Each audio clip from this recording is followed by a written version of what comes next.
Journey Back to Paradise Lost. 1. The Purest Vision. Rediscovering the kingdom in your childhood heart. The crisis of compromise. Look around you. This is the promised land many of us pursued. The title, the debt, the house, the successful career. But deep down, doesn't it feel like there's a hollow space?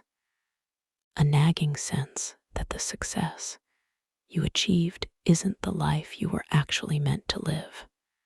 We chase happiness, but we catch exhaustion. We strive for status, but we feel we've lost our souls. Why? Because somewhere along the way, we allowed the world to redefine the pure, vibrant success we already knew how to achieve. This series, Finding the Paradise Lost, is a spiritual archaeology project.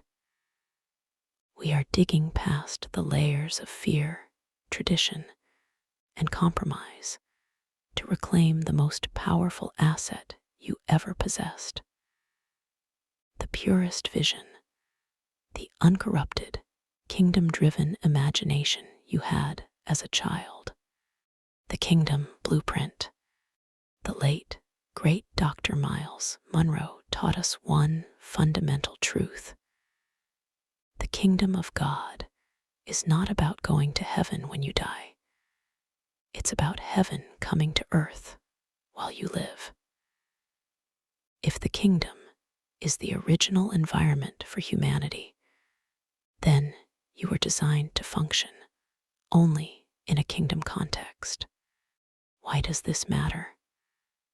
Because your childhood is the closest most of us ever get to living in that unrestricted kingdom mindset. What exactly did we lose?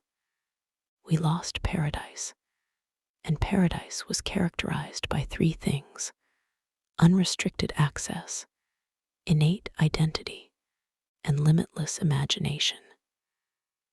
We lost paradise when we started defining ourselves and our potential based on Earth's data, our bank account, our critics, or our past failures, rather than heaven's data, our divine origin, and our royal assignment. The child as the kingdom model.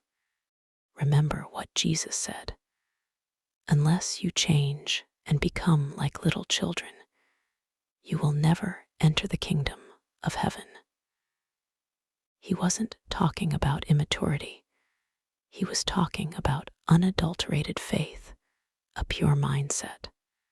The child's mind operates on three powerful pillars that reflect the kingdom.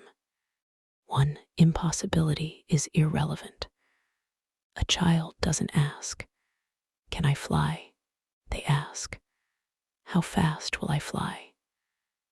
The current circumstance is never an argument against the ultimate vision. 2. Unconditional trust. They inherently trust the parent God to provide and protect. They have no concept of scarcity or resource limitation, only expectation. 3. Future is now. For a child, the imagination is the reality. The cardboard box is a spaceship. They live from the finished product, not toward it. That dream you had at 8 years old to be an explorer, an inventor, or a world changer, that wasn't just a cute phase. That was God giving you a glimpse of your assignment. But we were told to be realistic, safe, and responsible. We traded a vast, limitless sky for a comfortable, small cage.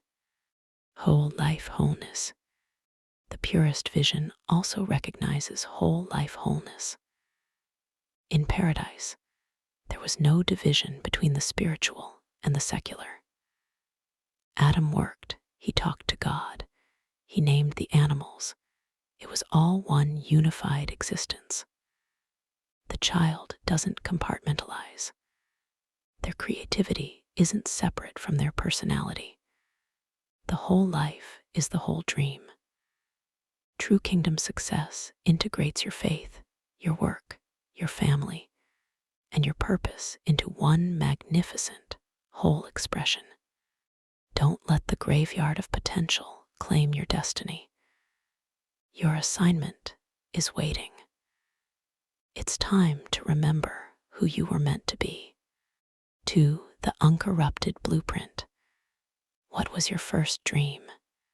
The difference between compromise and purpose. Last time, we defined the purest vision as the limitless, fearless mindset of a child. Now, we must find the original instruction manual that guided that vision. This is the uncorrupted blueprint. Before you started building your life, you were given an original, uncorrupted plan. This is your first dream.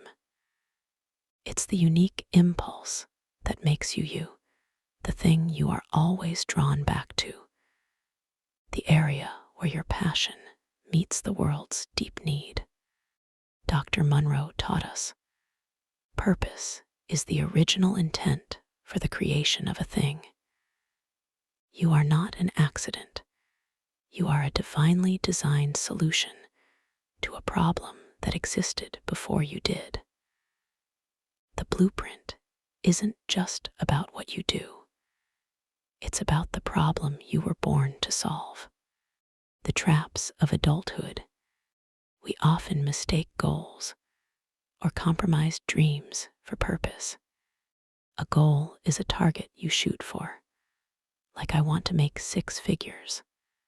A compromised dream is a self-focused vision, like I want to be famous and rich.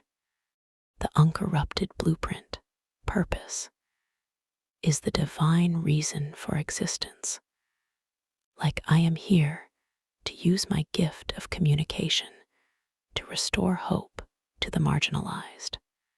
We are often tempted to build our house without the blueprint, using other people's plans. We look at a neighbor's success, the large house, the fancy car, and try to copy their results without understanding their original intent. This leads to success that feels empty. We achieved a goal, but we missed our purpose. Recognizing the uncorrupted design. How do you recognize your own blueprint? It reveals itself at the intersection of 2 things. 1, the principle of passion. Look back at your childhood. What made you angry? What injustice did you instinctively try to fix? The problem you can't walk past is usually connected to the gift you carry. Your frustration is a divine signal of your assignment. 2, the principle of the gift. The blueprint always highlights your innate gift, the thing you do effortlessly, that others struggle with, and that you enjoy doing for its own sake. The gift is the hardware of the blueprint. You never had to learn your gift, you only had to refine it. When you use your gift for your purpose, you activate the flow state, the closest adult experience to the pure, effortless joy of a child at play. The great adult compromise is often fear of scarcity, believing the blueprint can't sustain you financially. This belief forces us to trade a kingdom assignment for a comfortable job. Reclaiming your blueprint. Reclaiming the blueprint is primarily about unlearning. You must empty yourself of the compromises. Start with the what if exercise. Ask yourself the childlike question. If money were not a factor and failure were impossible, What would I do with my gifts to solve the problem I hate the most? The uncorrupted blueprint is your divine assignment, revealed through your innate gift, driven by your passion, and evidenced by the problem you were born to solve. It is the key to whole life success. We now know what the blueprint is. Next time, we confront the powerful forces that convinced us to bury it. We will expose the graveyard of potential and learn how we traded our vibrant imagination for safe, predictable information.